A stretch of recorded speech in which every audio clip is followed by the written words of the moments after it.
안녕하세요. 킵잇 세계사의 킵잇입니다. 오늘부터는 추구이 시대 마지막 8부이자 전체 14번째 에피소드인 로마 공화정 4개의 쿼터에 대해서 다뤄보도록 하겠습니다. 자, 우리 지난번에 5개의 로마에 대해서 개괄을 했었고 로마 왕정의 2개 쿼터를 다뤘었죠. 오늘은 로마 공화정 1쿼터를 볼 건데요. 일단 결론 먼저 외우고 시작해보죠. 로마 공화정 1쿼터는 기원전 390년까지의 약 120년 기간이고 이제 갓 독립한 어느 정도 힘이 있는 중소도시 로마가 라티움 평원 쪽을 제패하는 과정, 그리고 3가지 중요한 사건, 지금 일단 외워보세요. 카시우스 조약, 12표법, 알리아 전투. 뭐 앞글자로 따면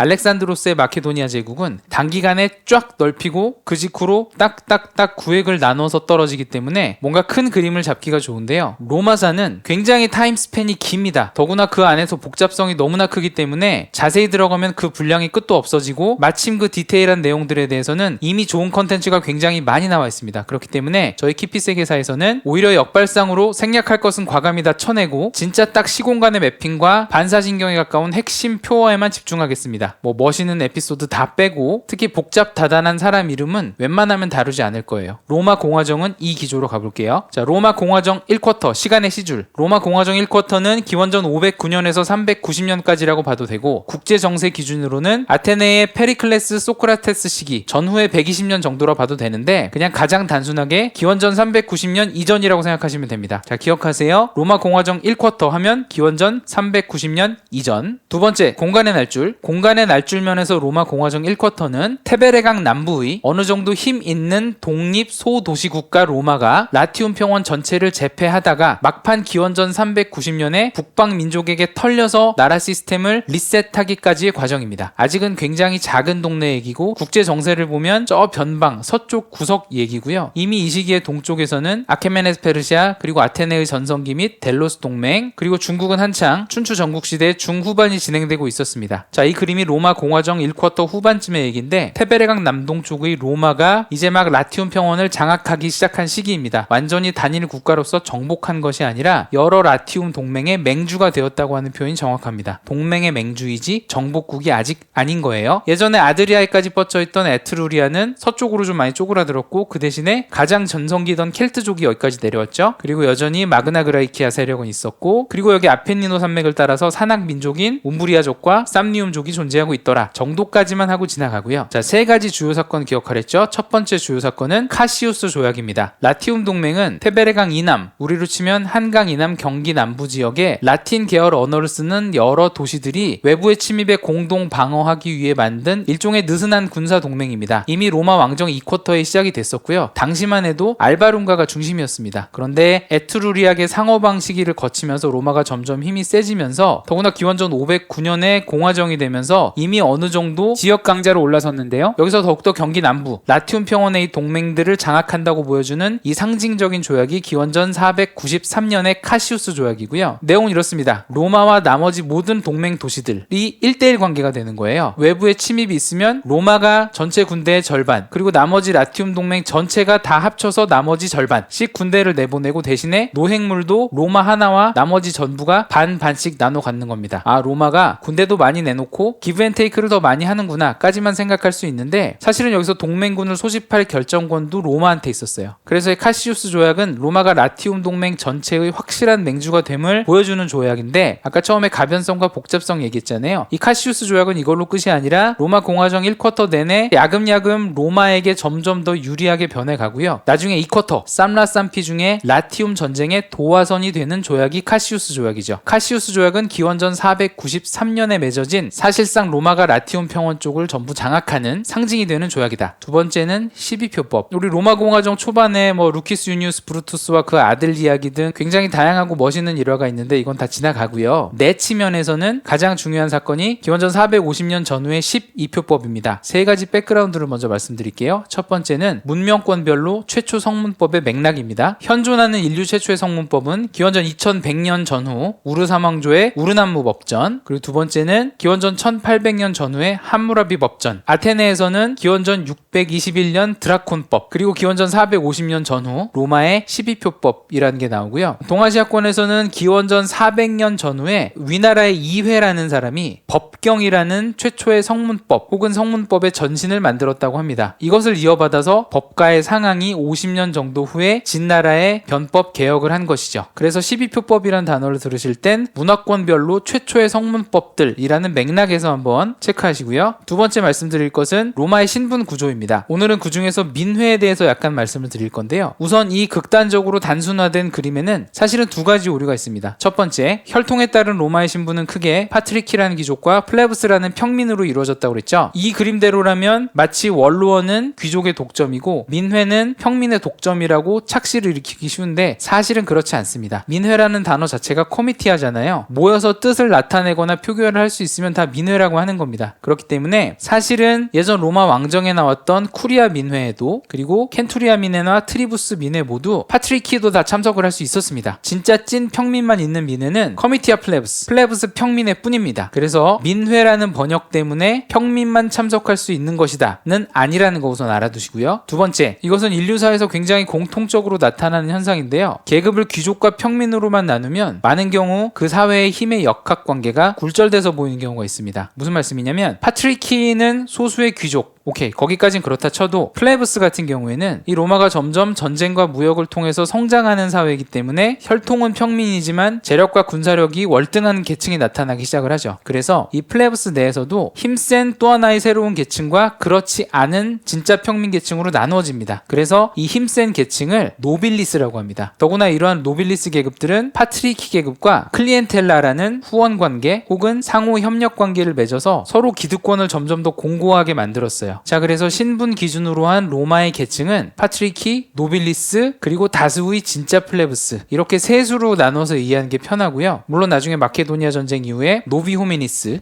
노비라는 새로운 계층이 또 나오긴 하지만 그건 나중 얘기고요. 일단 세 수로 구분을 해서 보시죠. 자, 그래서 이 페이지의 포인트, 민회에도 귀족이 들어올 수 있다. 로마의 계층은 세 수로 보는 게 유리하다. 자, 12표법의 세 번째 배경 지식은 성산 사건입니다. 성산, 라틴어로 몬스 사케르, 영어로는 세이크리드 마운트, 성스러운 산이란 뜻이죠. 실존한 사건이 아니란 얘기도 있는데 어쨌든 이 성산 사건은 이 평민들이 너무 불평등한 대접을 당하니까 로마로 쳐들어오는 보르스키족의 침입을 앞두고 파업을 해버립니다. 로마 북동쪽에 몬스타케르란 산으로 모여들어서 이 사건 이름을 성산 사건이라고 하고요. 이 성산 사건에 대해서 처음으로 트리부너스 플레브스 호민관이라는 직책과 커미티아 플레브스 평민회라는 민회가 새로 만들어지게 되죠. 다만 이게 만들어졌다고 해서 켄투리아 민회의 힘을 넘어서지는 못했고요. 이 호민관의 역할과 평민의 역할, 그리고 켄투리아 민회, 파트리키, 노빌리스 등등의 역학관계가 계속 가변적으로 변화되면서 나오는 것이 기원전 450년 전후의 12표법이고요. 기원전 390년 켈트족의 약탈 때 이미 소실돼 버렸기 때문에 오늘 자세히 다루진 않겠습니다. 다만 12표법에서 알고 지나가셨으면 하는 것은 이게 최초의 성문법이라는 큰 의미는 있지만 여전히 로마 사회를 이후로도 움직이는 것은 기존의 관습법 내지는 불문법이라는 것과 이 12표법도 잘 뜯어보면 진짜 찐 플레브스를 위한 게 아니라 파트리키와 노빌리스가 짝짝꿍하기 위한 것이라는 성격이 강하다는 거. 다만 위대한 로마 최초의 성문법이라는 것 때문에 역사적인 평가는 굉장히 후하다는 거 정도만 알고 가시고요. 페리클레스, 소크라테스, 그리고 오자병법의 오자, 이때랑 대략 비슷한 시기입니다. 기원전 440년 전후. 자, 로마공화정 1쿼터 세 번째 주요 사건, 알리아 전투입니다. 알리아 전투도 복잡하게 얘기하면 끝이 없는데 키워드만 말씀드리면, 첫째, 이 알리아 전투는 로마판 정강의 변입니다. 송나라가 금에게 수도인 개봉, 카이펑을 털리는 굴욕을 겪었듯이 이 알리아 전투는 로마가 북방 민족인 켈트족에게 수도를 털리고 약탈을 당한 전투입니다. 두 번째, 전쟁의 양상은 병자호란하고 좀 비슷해요. 병자호란도 초반에 엄청 빠르게 진격해 내려오고 그 다음에 어느 정도의 지지부진한 기간을 겪잖아요. 이 켈트족의 침공도 초반에 북쪽의 에트루리아를 꿰뚫고 엄청나게 진격을 해 들어와서 로마군을 빵 쳐부순 게 알리아 전투고요. 다만 그 이후에는 지지부진하게 끌다가 거액의 돈을 받고 물러납니다. 세 번째, 외교적으로는 안티 서희입니다. 무슨 말이냐면 사실은 켈트족이 남하에서 내려왔을 적에 이 로마 공화정이 켈트족의 침공을 외교적으로 그냥 막아내고 돌려보낼 수 있는 기회가 여러 번 있었습니다. 우리 고려 같은 경우는 서희 장군님이 굉장한 외교력을 발휘해서 피 흘리지 않고 강동 6주를 얻어냈잖아요. 근데 이 로마는 외교적 협상을 하러 간 누메리우스 파비우스 암부스투스라는 사람이 협상 중에 분을 못 이기고 판을 엎어버립니다. 이 켈트족 갈리아족의 귀족을 살해해버리고 그 이후에 로마의 후속 조치도 굉장히 멍청하게 진행됐기 때문에 외교적으로 막을 수 있는 전쟁을 못 막게 됐죠. 네 번째 키워드, 실제 로마의 북쪽에서 맞붙은 알리아 전투는 실패한 하객진입니다. 팔랑크스 중기병이 야만인 경기병들을 맞서 싸우는 과정에서 이 진지를 너무 넓게 치다가 가운데가 얇아졌어요. 그래서 완전히 털렸고요. 다섯 번째 키워드, 이 알리아 전투에서 실패한 수성전의 대표적 양상이 나타나죠. 우리 흔히들 공성전과 수성전이 있을 적에 굉장히 치열한 전투 끝에 장렬하게 성을 내주는 장면을 많이 생각하지만 사실 역사 속에서 보면 수성전의 가장 흔한 원인은 포기와 도주입니다. 이 기원전 390년에도 로마성 앞에 알리아 전투에서 로마군이 크게 패한 다음에 이 갈리아족의 왕 브렌누스가 로마 성으로 들어와 봤더니 이미 수비대는 다 도망가고 없었죠. 그래서 이 켈트족 갈리아족이 손쉽게 로마 시내에 입성을 해서 마구마구 약탈을 했던 것이고요. 다만 이러한 알리아 전투와 켈트족의 약탈을 계기로 로마는 기존의 웬만한 기록들이 다 소실돼 버리고요. 사회 시스템과 군사 시스템을 여러 부분에서 리셋을 합니다. 여러 면에서 새로 개혁을 하게 되는데, 그래서 기원전 390년 이후 2쿼터 이후의 로마는 우리가 아는 좀 멋있는 로마, 그리고 기록도 웬만큼 믿을만한 로마가 펼쳐지는 것입니다. 자, 그래서 오늘 핵심을 요약하면 로마 공화정 1쿼터는 기원전 509년에서부터 390년까지의 대략 120년 정도 기간이고, 공간적으로는 이미 어느 정도 힘이 있던 라티움 평원의 도시 로마가 라티움 평원 전체, 라티움 동맹 전체를 장악하는 과정이고요. 대표 사건 세 가지만: 카시우스 조약, 12표법, 알리아 전투입니다. 첫 글자만 따면 카 12알이라고 하셔도 되고, 정말 첫 글자만 따면 카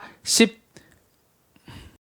이것마저도 복잡하니 나는 딱 하나의 표어만 가져가겠다? 그러면 로마 공화정 1쿼터는 기원전 390년 이전의 카 12알입니다. 다음 미션에서는 쌈라쌈피와 리호로 대표되는 로마 공화정 2쿼터에 대해서 알아보겠습니다.